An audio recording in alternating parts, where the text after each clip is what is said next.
Okay, welcome everybody to our Thanksgiving week webinar. Actually, this webinar wasn't on our official schedule. We decided to do it because there's too many fires going on. Um, right now in the world, there's a lot of like volcanoes ready to erupt. Some are actually erupting. Um, but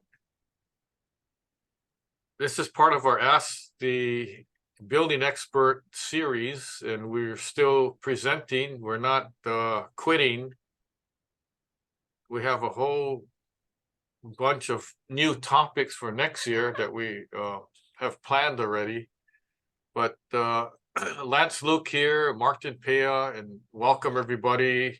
Those of you who are on our Zoom platform and are watching live on Facebook and on LinkedIn, we thank you very much. Hope you have a good, happy Thanksgiving week. And we really appreciate your attendance and watching, even if you're not attending live, if you're watching later the recording, we appreciate that too. Initially, when we first started, we had like a handful of people, maybe 5, 10, and now there's actually hundreds of people that are watching our webinars, whether it's live or the recording. So we thank you for participating. And once again, if you have any ideas on future uh, webinar topics, please let us know. We're happy to get correspondence from you, and we try to respond back in a timely manner. Speaking of national, this is actually National Gingerbread Cookie Day. And I don't know about you guys, but later on when I take a break, I'm gonna go search for gingerbread cookies. I personally like gingerbread, and I don't even eat it uh, until like around this time, Thanksgiving, Christmas. So I don't know how I'm gonna get the cookies to you guys, but maybe I'll just eat one for Martin and eat one for Gail and whoever else is on. And I won't say drink my coffee because I don't drink coffee. I drink tea, uh, mainly green tea for health reasons, but it's all good. Now, what is today's topic? It's fire prevention. The life saved may be your own. And that's my own slogan. And I thought it was pretty catchy. And we're going to continue. Oh, by the way, all these webinars are provided by the National Building Expert. It's part of the Ask the Building Expert webinar series to help everybody who's involved, whether it be property managers, condo board members, fire department, engineers, architects, attorneys, real estate developers. The list goes on and on. Um, my company, Construction Management Inspection LLC, is based in Honolulu, Hawaii. We do building inspections and construction management, and that's the only commercial I'm going to give right now. And let's go right into it. Fire prevention, the life saved may be your own. Well, what's the whole idea about fire prevention? Well, let's take the word prevention. We don't want any fires, so we're going to take steps to prevent fires. And that's what our topic is today, prevention. It can be helped if we take certain steps. Now, keep in mind that I'm not necessarily talking about the Lahaina fire that recently happened in this presentation, um, because when we look at prevention, I actually did a whole webinar on the Lahaina fire, and you can find it on our website, but I'm not talking too much about Lahaina. So the whole reason why I'm doing this, we decided to do this is, there's way too many fires happening. In fact, when we completed this PowerPoint several months ago, since then, there's been even more fires happening. I said I wasn't going to talk too much about the Lahaina fire, but there were two fires on Maui, up country, like in Kula, and then of course in Lahaina, as you know, and that happened uh, several months ago in August of this year, 2023. And then during the same time, there was a brush fire in Wahiawa. After that, um, there was this big fire, Mililani Maka. And I'm talking about mainly Honolulu and the island of Oahu. I know people are watching that are from other states or counties in the United States. And I'm not really talking about, those areas like Paradise and places like that. Or if you're watching from a foreign country, all of the things I'm going to tell you are still applicable. So, hopefully you'll pay attention. In June, there was this house fire in Waimalu. And then I think last month there was a big fire in Waipahu. So it's just, too many as far as I'm concerned. Now, let's get right into it. What is the general causes of a fire? And you probably know this already, but that's okay if it's redundant, because when it's time for prevention, I don't think redundancy is a bad thing. And just like a fire escape plan, you don't only look at it once, or you actually participate in the fire escape from your own house. You may do it several times in order to be familiar with where we're going to meet, where things are, what do you do, things like that. So the general causes of fire, as you know, cooking and heating. And the reason why I'm bringing up heating is because there's a lot of areas on the mainland and throughout the world where it's cold and they use heaters. Now in Hawaii, where we are, we don't have heaters because it doesn't get that cold, although last night the temperature dropped. And I tell everybody that I meet, when I travel around the world, or throughout the United States giving seminars, and I network with people, I kind of joke. I tell them, yeah, in Hawaii it doesn't snow, but it gets cold. And they said, well, what's the temperature? And I said, when it gets like below 60 degrees, everybody's freezing. And they laugh and say, yeah, I'm not kidding. When it gets 60 degrees, everyone's wearing their jackets and sweaters and all that. And it looks like we're like in, Alaska, but it's really not that cold in compared to other parts of the world. But it's cold for Hawaii because when you have sunshine and the average temperature is like 80 to 85 degrees, when it gets to 60 or 65, that's cold. In some areas, I think in Wahiawa, it was like 55 degrees one time, and everyone was like freezing. They're telling me, oh, I think it's going to snow. And I said, well, it's going to take like 32 degrees or something before it snows. The other cause of fires are smoking. Well, let me back up. Cooking. Here's something that's a takeaway. When you're cooking, kind of watch what you're doing, right? Don't leave the stove on unattended, right? Nobody wants a burnt turkey for Thanksgiving.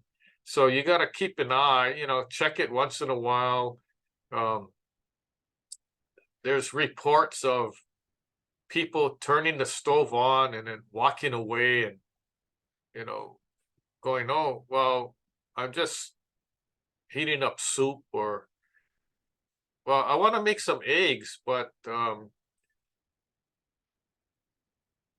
the stove is not even on. I'm going to turn it on, put some oil in a frying pan, and then, yeah, let me turn the TV on, or, oh, I forgot my phone. I got to go get my phone, and to get sidetracked. And next thing you know, the house is on fire. Okay, so be careful. Smoking.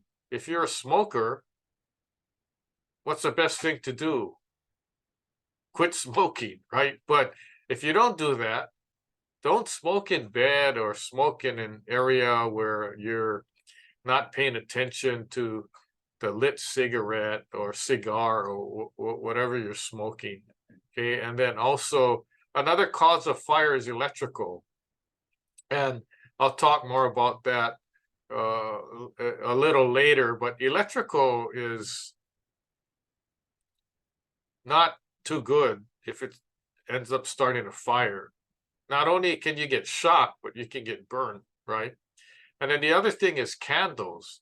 Candles are nice because you know, it's your birthday and there's candles, or you like the scent of a candle, or you want to make a, little romantic atmosphere. So maybe you light some candles, but be very careful. Unattended candle, if it falls down, the wind blows on it, or you don't have any protection under the candle, then it could be problematic, right? So these things to keep in mind, general causes of fires, also, natural disasters, but I'm not really going to talk too much about the natural disasters, but there's lightning, there's like a energized electrical pole with live wires, and the wind blows it down and it suddenly ignites some dry grass. That's a cause of a lot of fires. Lightning's a cause of some forest fires too, and it could be negligent from campers. And then the human error is another cause of fires, but we kind of already know that, right? So one case study, and this is what prompted me to do this webinar. The case study of a recent Waikiki fire. There was a two-story apartment building in Waikiki, and there was a major fire where unfortunately 2 elderly people died. The woman was in her late 60s and the man was, I believe, in his late 70s. And I never want to hear a report of people that died in a fire, right? It's always not good news. And I'm going to give you some photos in the next slide that you can take a look at. Now, as part of my own investigation, and I don't work for the Honolulu Fire Department, but I do get information from the fire department on various fires that I'm interested in. A lot of times I go to the site either at the time the fire is going on, or soon thereafter, or maybe the next day. And so these photos represent photos taken that I took the next day after the fire. The day that the fire was going on, I couldn't even get to the scene. The traffic was backed up, the roads were closed. Where this apartment building is, it's in this little, I call it a lane, but it's kind of a drive-through that it's already totally congested with cars parking on the side of the road. So I probably could have parked my car somewhere and walked a couple miles, but I decided that I didn't want to do that. And so I showed up. When I showed up in the morning the next day, the fire investigator was already there, and I got to talk to him. He didn't tell me much because he just started his investigation. But if you take a look at these pictures, it's a 2-story apartment building. The second floor is like totally burnt, as you can see, and then some units on the ground floor. Now, the structure of this building, it's a concrete block on the first floor and wood frame on the second floor. So the concrete block on the first floor is not going to burn and fall down, but wood frame on the second floor, as you can see from the photos, is basically burnt. There's no way to save the second floor and part of the first floor. It's like you gotta totally demolish it and start from scratch. So the estimate to rebuild is probably between 1.2, 1.5 million.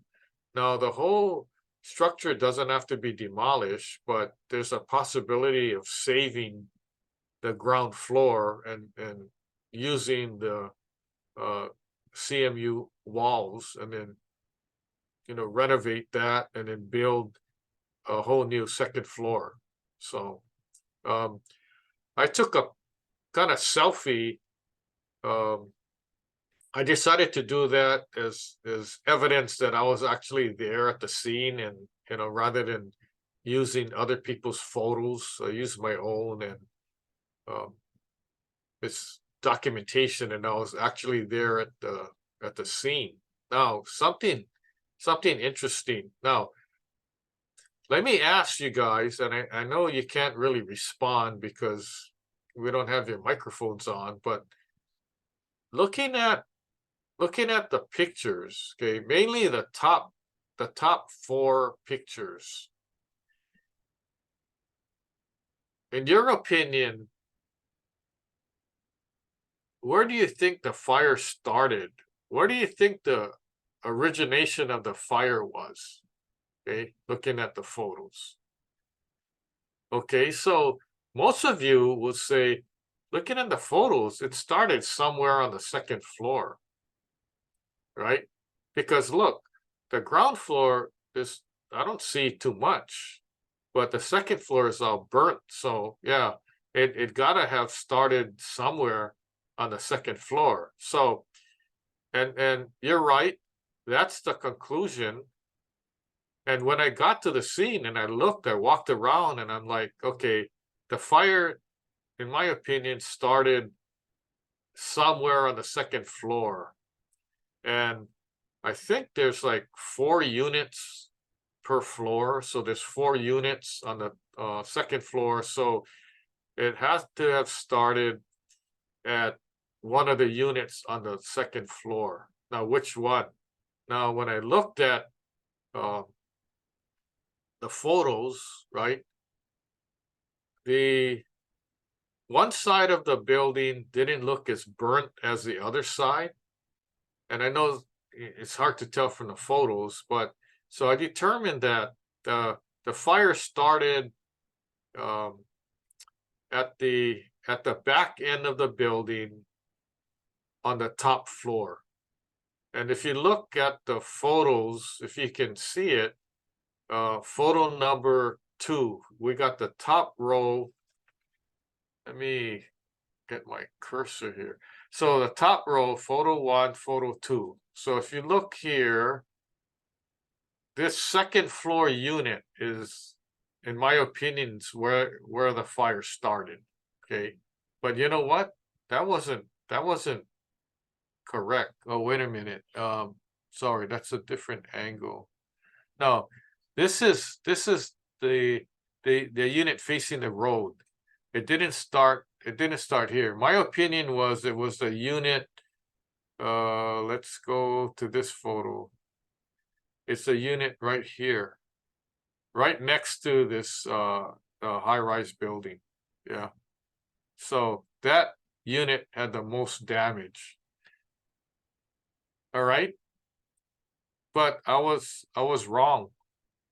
So I'm not too good of a fire investigator, right? But I didn't have all the evidence. So let's go to the next slide.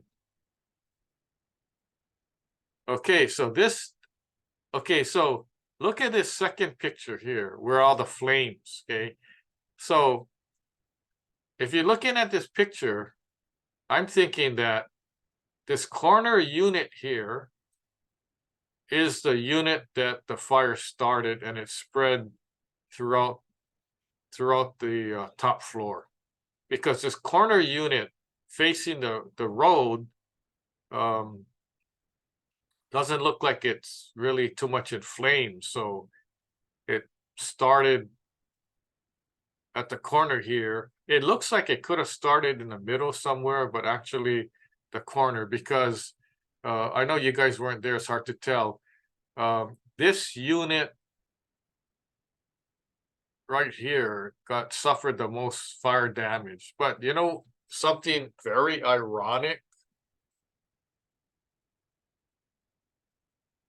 Look down here where this arrow is. There's a fire extinguisher that no one used. Okay. The fire happened so fast. Everyone and the building just took off because it was wood frame and it was old. And so, although there was a fire extinguisher there, no one ever used it. It was intact. But here's the facts, okay, that I got from the fire department. The fire started in this unit here. The fire started on the unit below the second floor, and it somehow burnt through the ceiling and ended up burning the whole top floor of the building. Okay, now it's pretty sad that the fire extinguisher was not used, but it may have not even helped because the fire spread so fast. Now, what was the cause of the fire? It was determined that it was arcing from an extension cord. So let me ask you guys, how many of you folks use extension cords, have extension cords in your house, have extension cords in your office? When you're putting up a Christmas tree, how many extension cords are you using? And you might say, well, yeah, you know, everybody uses extension cords. Okay, yeah. But are you using a power strip? Oh, yeah, of course. Okay, but did you know that the power strip and extension cords are actually considered temporary use and not permanent? So think about that. You don't want to use too many extension cords, and you don't want to buy the cheap ones, because the cheaper extension cords, guess what? The wire inside the cord is actually super thin. If you're to cut one in half and look at the wire, it's super thin, and you wonder, whoa, the electricity is actually going through this. I've done it before. I've cut cords just to look at it. Of course, they weren't brand new ones; they were older ones. So, kind of think about all these things, and you don't want this to happen to you, anybody in your family, your friends, or if you're a landlord, a tenant of yours or anything. Could this thing have been prevented? Well, maybe not. It's kind of hard to tell, right? So let's talk about something else. Okay, there's an organization called the National Fire Protection Association. And what is that? You might say, well, I never heard of them before. Well, it's a pretty big organization. And the whole purpose in life is to help protect people and prevent fires. And it doesn't matter what kind of fire it was, how it started, or anything like that. So normally people call them the NFPA, which stands for National Fire Protection Association. Okay, you know what they also do? The National Fire Protection actually writes the National Electrical Code. And a lot of people, they're surprised when I tell them that, right? When I have to testify on electrical or fire things, and especially fire, and or give seminars, and I tell people, talking about electrical, I says, I'm a member of the National Fire Protection Association, and they're like, well, what does that have to do with electrical? You know, and I say, well, that's the organization that writes and publishes the electrical code. The electrical code that's published by NFPA is actually the code used in every state in the United States. So all 50 states use the same electrical code. And at one time, I was the only person from Hawaii that was on the electrical code committee. I think they called it the electrical code section. And so we would review all the latest revisions to the code. And so I would have the code book before anybody else got it. So the question would be, well, do you think that I would have more knowledge of the electrical code than the average electrician or electrical engineer as far as updated changes? And the answer would be yes, because I had the draft manuscript of the revised electrical code at that time before it became published. So anyway, that's some tidbit information for you. So it goes hand in hand. The electrical code and the NFPA go hand in hand. There's a lot of members, and every fire department in the United States belongs to the NFPA. So it's pretty big, and that's how we get a lot of data, because they have a budget for research, and they do a lot of research. So I'll share with you the link later. Let's talk about fire and life safety components for fire prevention. Okay, there's fire alarms.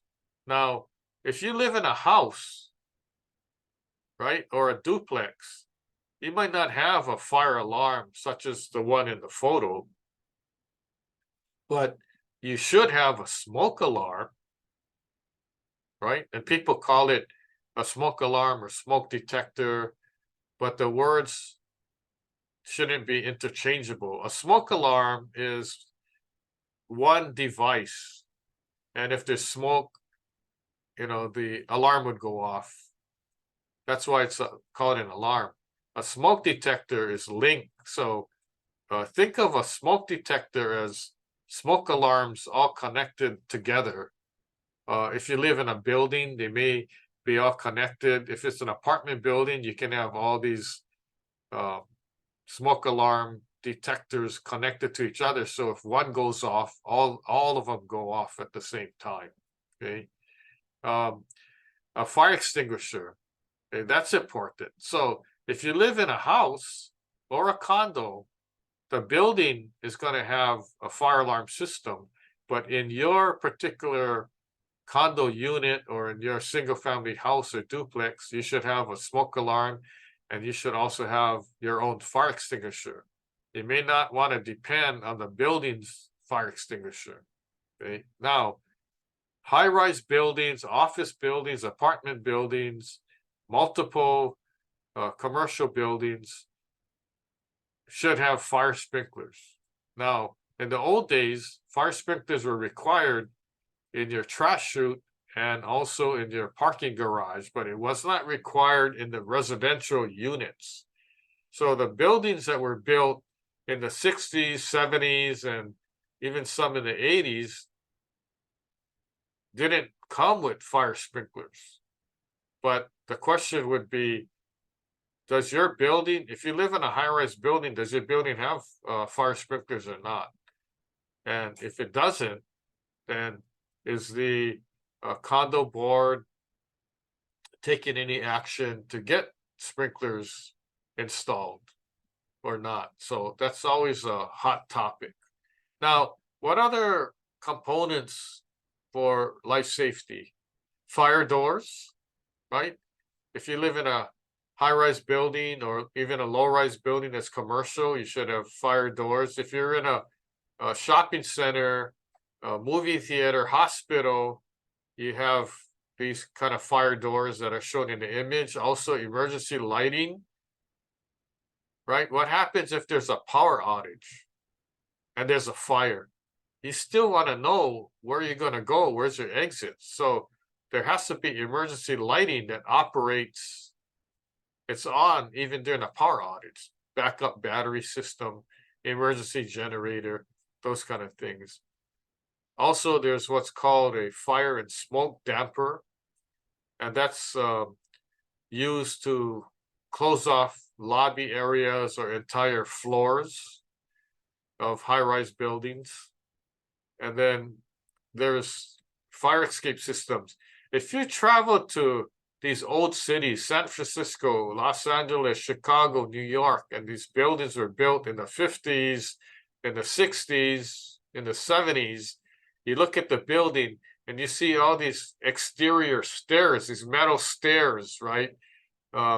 What's the purpose of that? They don't look that good, right? The purpose is if there's a fire, that's how the people in the building are going to escape, right? That's one way, using that. The other way is the stairways, but don't count on using an elevator in the event of a fire, because when there's a fire, the elevator is going to shut down and go all the way to the lobby, and that's it.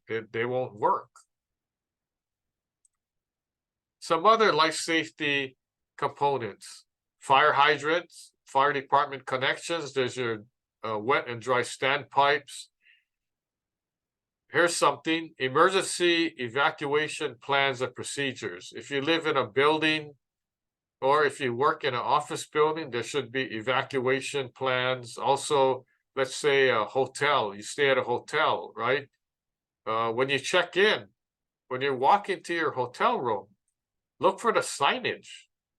In case of a fire, you got to know where you're going to go. Where is your unit in relation to the fire escape, right? Is it like a mile away, or is it 2 doors down, right? And you got to know where it is. So kind of get the idea. And I know when you travel, it's tiring. You just want to go check in your room and throw your luggage down and lie in the bed, right? But kind of look to see where the evacuation plan is. Or when you're in your room, you close the door, right, on the inside should have some kind of placard that has the evacuation plan, or maybe it's on the wall somewhere or something, right? Look for that, right? Also, fire safety training and education. Now, this is not only for the fire department or EMS, right? This is for you, your employees. So there's always training and education that you can get from your local fire department. If you're in a hotel worker in a condo, in an office building, your management company can arrange that with the fire department. They can, make an appointment, and one day at a certain time, the fire truck will come down, and they can explain to you what's needed. You have an evacuation plan. And then here's something important. If you live in a multi-family building, high-rise condo, right? Important to know the people that need help in the event of a fire. And the people could be elderly, they could be handicapped, maybe they're in a wheelchair. These people can't run out like you can, right? So a lot of times the idea is know what their units are, and then pay attention and go and help them out of their unit, right? Don't leave them stranded. So fire prevention is a key, and it's a big key. It's very important.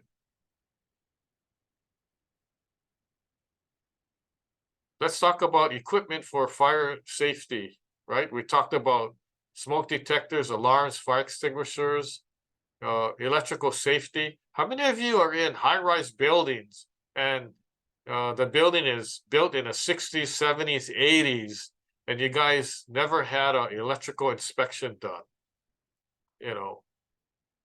When I get reports, I'm like, you guys are like way overdue. How often are you supposed to check your electrical components? And how long do these electrical components last? I'm talking about circuit breakers, distribution panels, wiring, and so forth. Probably 20, 25 years. So if your building is built in the 60s, 70s, even 80s, and you have not had an electrical audit inspection done, right? You're way overdue, way overdue. Now, there's some other areas like a fireplace chimney, make sure it's maintained. We don't have that many in Hawaii, but in other parts of the country, we have a whole bunch. And those need to be inspected and cleaned and maintained. They're fire hazards too. Kitchen safety, make sure you have a fire extinguisher handy, just in case, right? Hopefully you never have to use it, but in the event you do, you want to have it ready. Heating equipment, that's always important. There's a lot of stories about radiators and heating equipment that failed or heated up and caused a fire, and that's not good. And then candles and open flames, I talked about that. You have a candle, and some people, instead of paying their high electric bill, they want to light candles and all that. But it's not as safe, right? Because there's an open flame. The candle can fall down, right? What if the candle falls down and then starts lighting the book on fire? Next thing you know, you have a big fire going on. Smoking safety, don't smoke in bed. Don't smoke and fall asleep. Where's the lit cigarette gonna go, right? Also, don't keep flammable materials lying around. Even like gas cans in the garage and all that may not be safe. And then fire-resistant building materials. Be aware of that. If you're gonna build, renovate your house, add an addition, or build a new house, make sure you consider what components, what building components are safer in the event of a fire. You know, wood, not as safe compared to concrete or concrete blocks, so roofing. So ask your contractor, ask the architect. Make sure you verify your escape plans and your drills. Don't just have a plan and say, here's what the plan is. Have drills. High-rise condos, right? Office buildings. Every so often, you got to have a drill, right?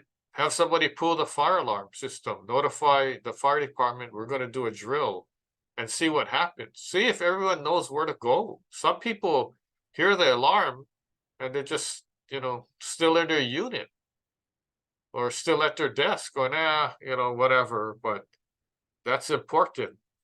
Regular maintenance, like I mentioned, make sure you have your inspection tested and maintained. It's not the set it and forget it idea. Okay.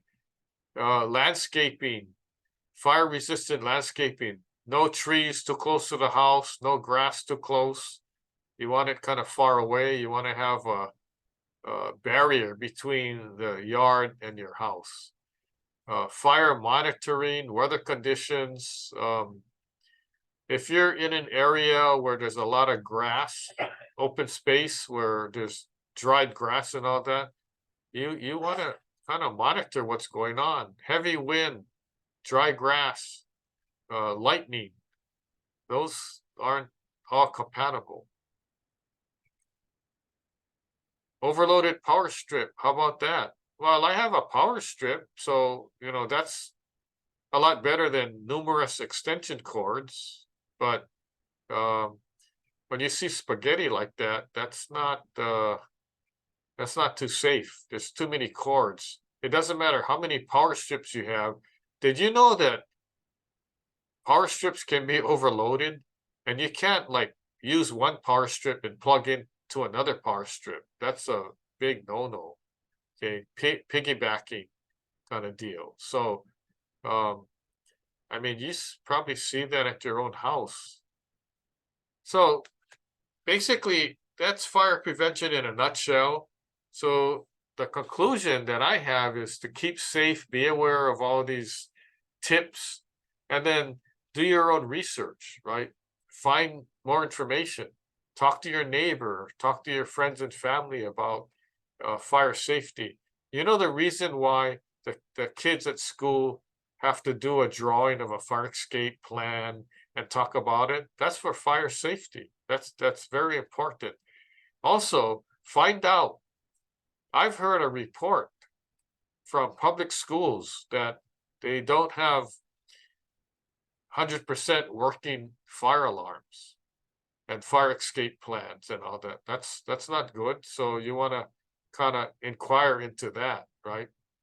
What you missed from our previous webinars, we've given a whole bunch of building and construction related webinars on roofing, hurricane ties, cast iron drain piping, electrical. I mean, I've covered almost every single topic. You go to our website and you can watch the webinars on demand. What's coming up? We got 2 more to close out the year, 2 more webinars. The title of it is Red Hill, the Big Navy Blunder. I'm going to talk about that. And then the last one for the year is why hire a construction manager? And then we have a whole bunch of topics for 2024 that we haven't put up on our website yet, but it's coming up. Speaking of our website, the link is askbuildingexpert.now.site. We got like a lot of stuff on the website. We keep updating it all the time. I don't know how many webinars we have listed, but there's like hours and hours of webinars. We have free handouts. We have a bunch of books that I wrote that is on sale at Amazon, and you can buy the book, but here's a hint. If you want to get it for free, go to our website under publications page. You can download the free ebook. I won't be making any money from the sale, but that's okay. I'd rather have you have the information. And you got questions, I got answers. Lance Luke here. If you need to email me, lanceluke@hawaiibuildingexpert.com. If you want to call 808-422-2132. It's a hit and miss. Chances are you may call and I won't be able to answer, but I can get back to you. So want to see at this time if I know I kind of breezed through, but there may be some questions that people have. So want to bring Martin on and see if anybody has any questions at this time. Hey Lance, good job. I think you covered it all, even for some of the questions that I had and that may have come in earlier here. It's been a bit quiet on the social media. I think everybody getting ready for Thanksgiving. But let me hit you with a couple of the questions that have come up here.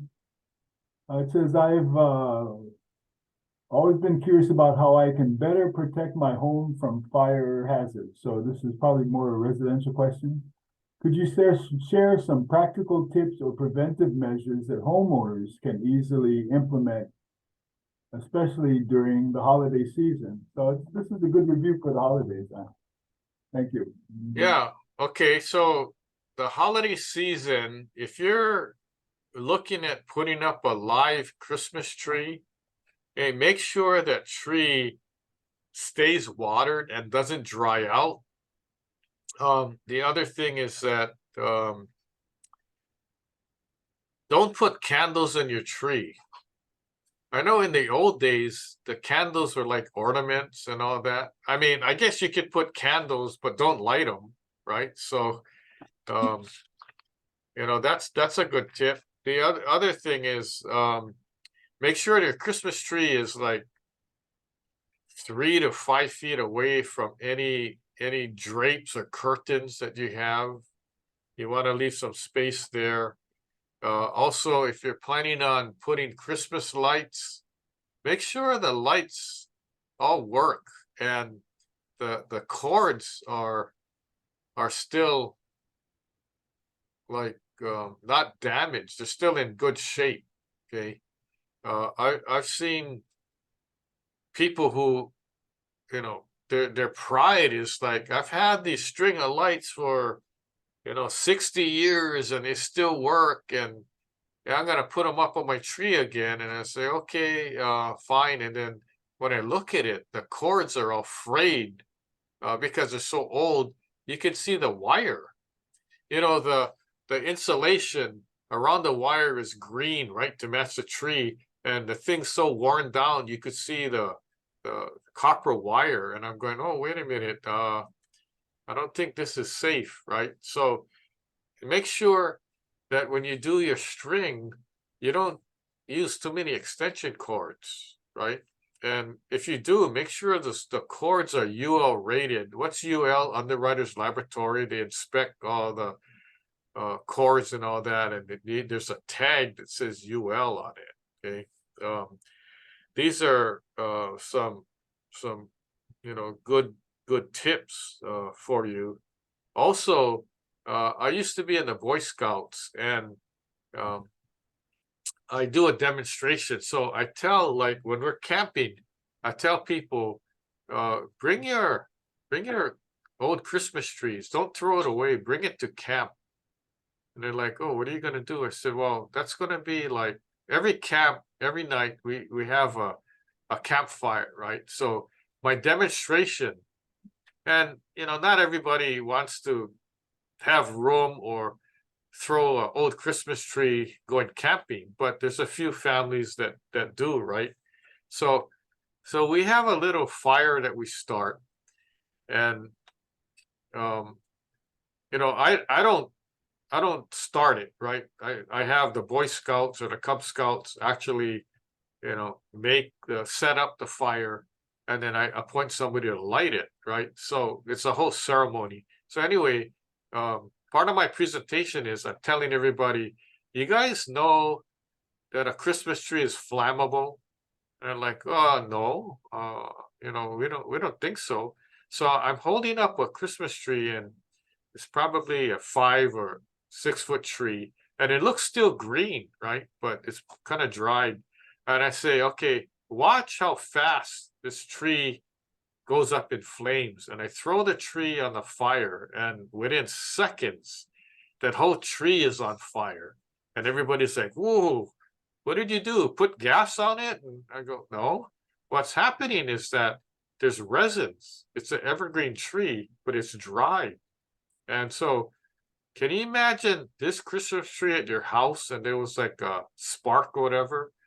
Next thing you know, your whole house is on fire. So that's a lesson that I give. And I tell everybody, your Christmas tree is actually a fire hazard, right?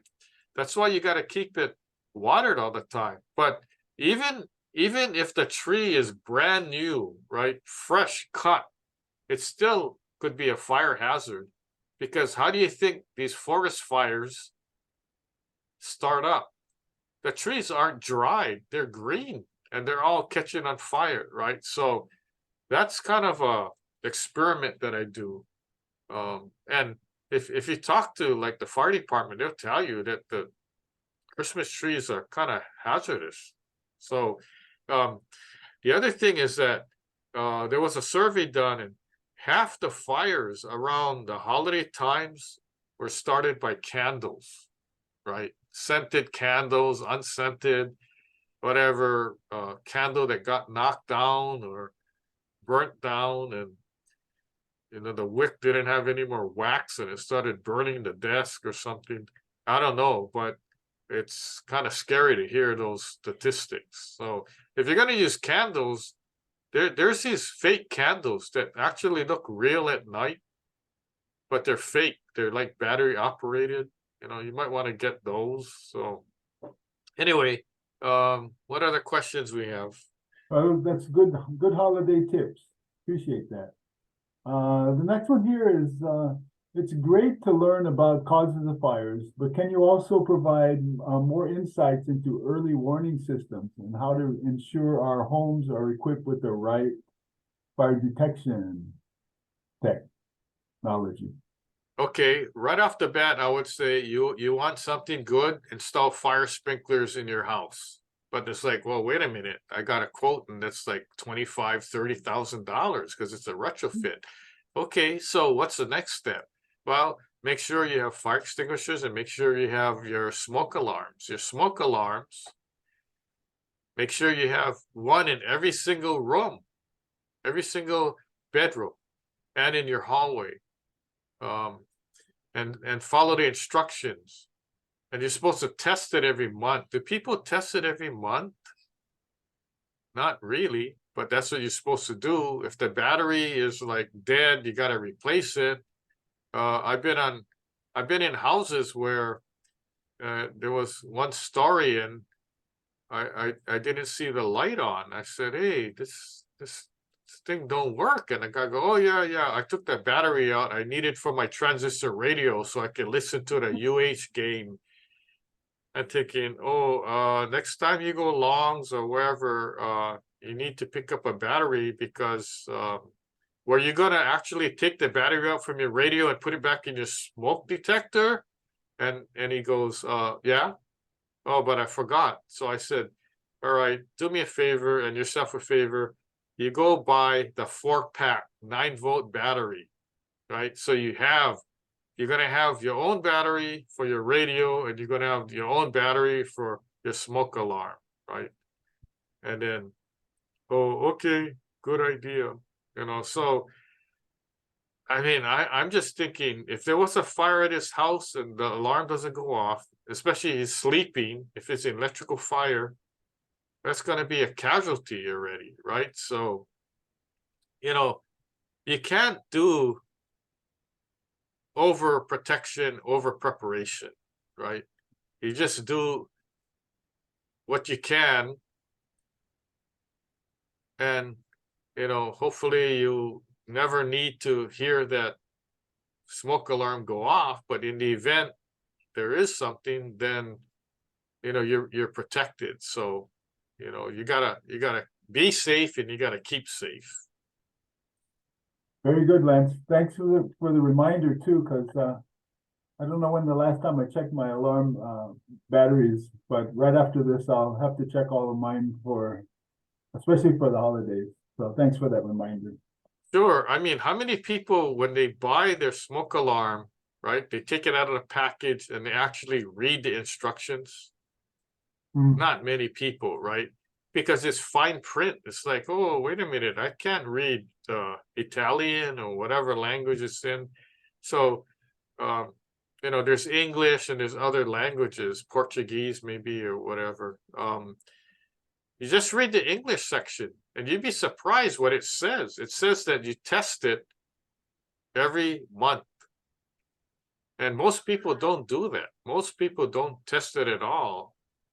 Some people go, oh yeah, when my wife cooks, get smoke and then I hear the thing going off, so I know it works. Oh, okay, well, but that's not really a proper test, right?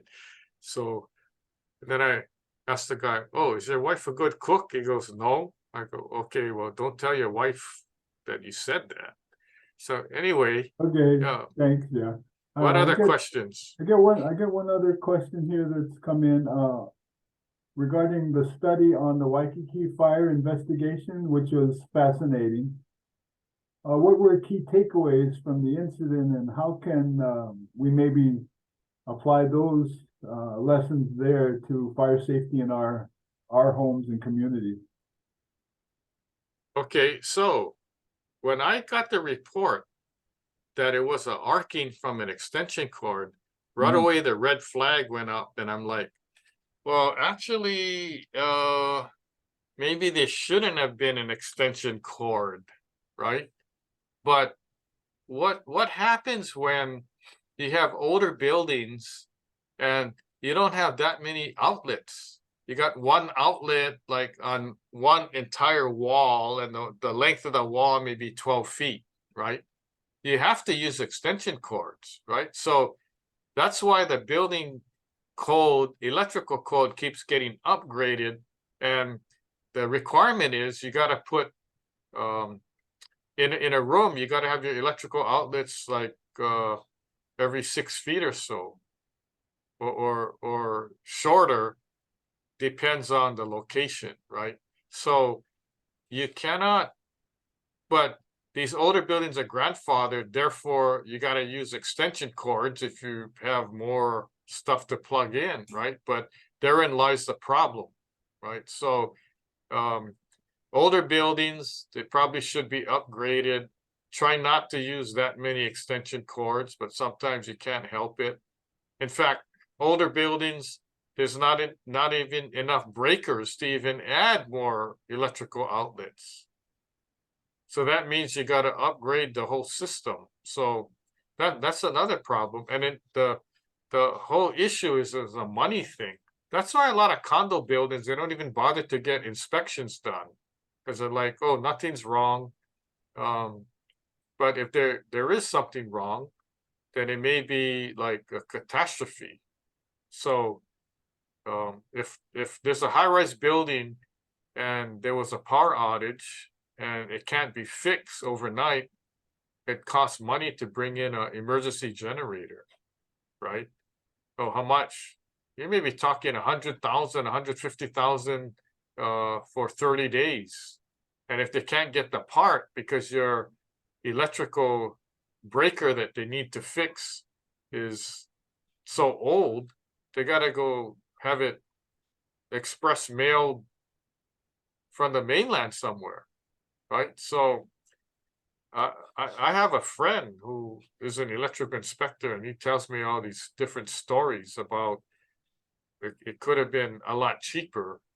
And I think it was a hotel that had a power outage and they had to bring in generators. And whenever you get into emergency mode, guess what? The contractor is going to charge you emergency pricing, right?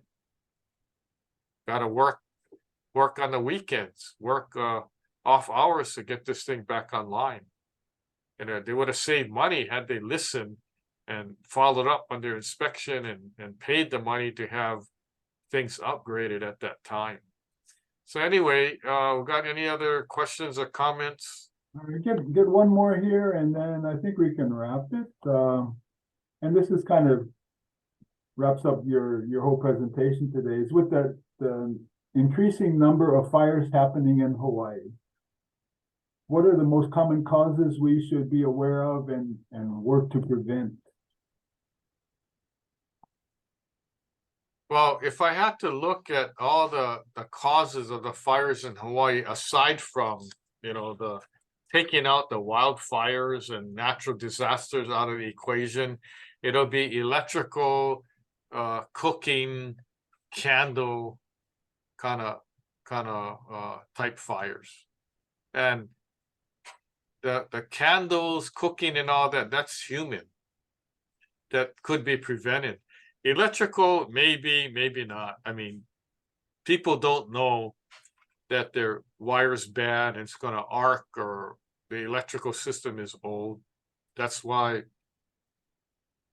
the key is to inspection and testing.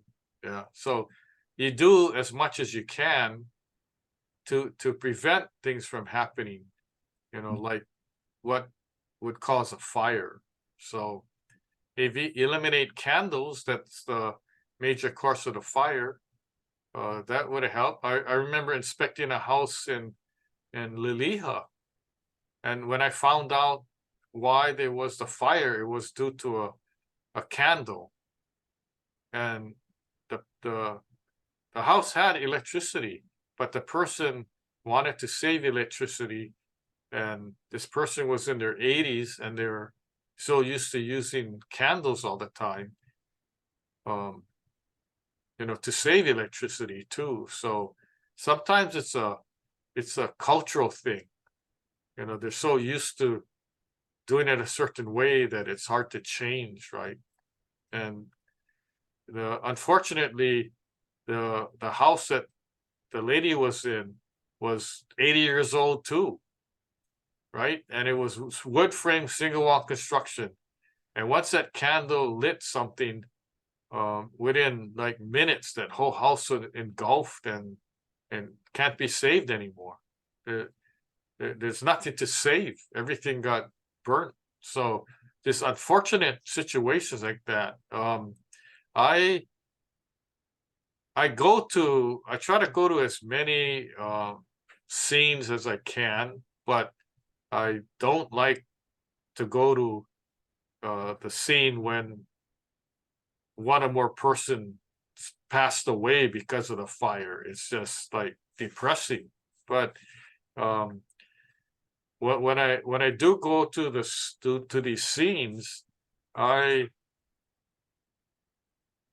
I take it upon myself to kind of turn it around and say, well, it's sad, tragic that what happened, but if I can educate other people so this thing doesn't happen again, then that's what my mission is. And that's the whole mission for this webinar. If we can help save one life, then it was all worth it, because, you know, we're not charging anybody for admission to watch our webinar. We have a message, and the message is serious, right?